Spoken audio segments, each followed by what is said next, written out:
నమస్కారం తెలియజేస్తా ఉన్నాను. చాలా సంతోషం.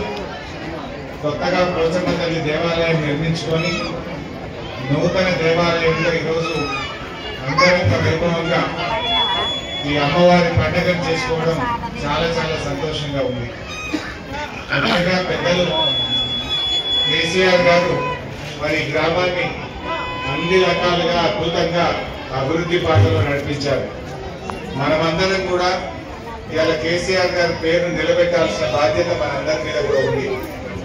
ఎందుకంటే మీరు ఆలోచించండి, ఇలా రాష్ట్రం అంతా ఏమంటున్నారు, మళ్ళా కేసీఆర్ రావాలి అని ఇలా తెలంగాణ అంతా కూడా ఎదురు చూస్తా ఉన్నది.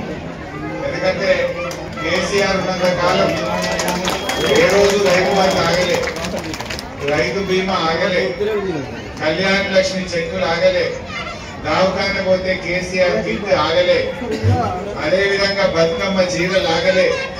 కానీ వీళ్ళేమో అంతకంటే ఎక్కిస్తామని అరచేతుల వైకుంఠం చూపిండ్రు, గద్దెనెక్కినాక అన్ని ఎగబెట్టింది.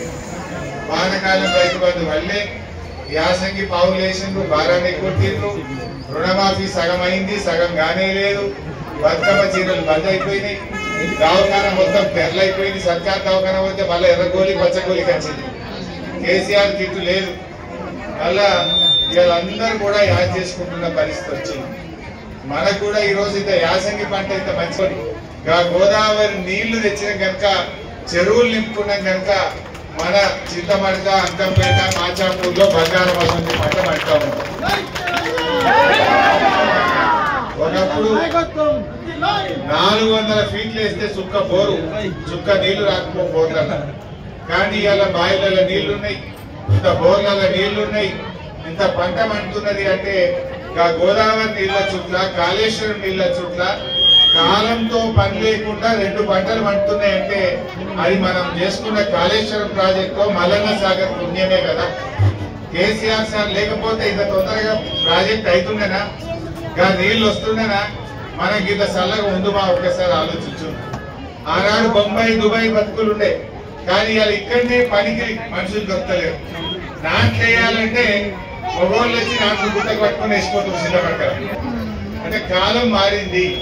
అంటే మనం ఇంత నీళ్ళు తెచ్చుకుంటా, ఇంత అన్ని అచ్చు కట్టుకుంటా, మనకు మనుషులు అందక ఇలా బయటకు వెళ్ళి మనుషులు తెచ్చుకునే పరిస్థితి వచ్చింది. సరే, ఏది ఏమైనా ఆ పోచమ్మ తల్లి దయతో, అమ్మవారి దయతో ఇంకా మన కేసీఆర్ సార్ ఆరోగ్యం బాగుండాలి, మళ్ళీ మన ప్రభుత్వం రావాలి, మళ్ళీ మన చింతమడికకు పాత కళ రావాలని నేను అమ్మవారిని ప్రార్థిస్తా ఉన్నా. ఇవాళ మనకి 90 పైసల పని అయింది, ఒక 10 పైసలు మిగిలిపోయింది లాస్ట్ లో. చూసింది ఆ 10 పైసలు కేసీఆర్ సార్ ఉంటే ఎప్పుడో చేసి పారేస్తాం, నెల లోపల 6 నెలలు అయిపో. కానీ ఆ 10 పైసల పనికి కూడా ఇంత తిప్పలు పెడుతుందో కూడా మీరు గమనిస్తా ఉన్నారు.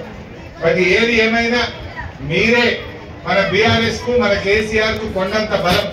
మీ ఆశీస్సులు, ఆ అమ్మవారి ఆశీస్సులు ఉంటే తప్పకుండా మళ్ళీ మన బీఆర్ఎస్ ప్రభుత్వం వస్తుంది. మళ్ళీ మన ప్రజలందరికీ ఈ రాష్ట్రం అంతా కూడా సుభిక్షంగా మంచిగా ఉంటుంది.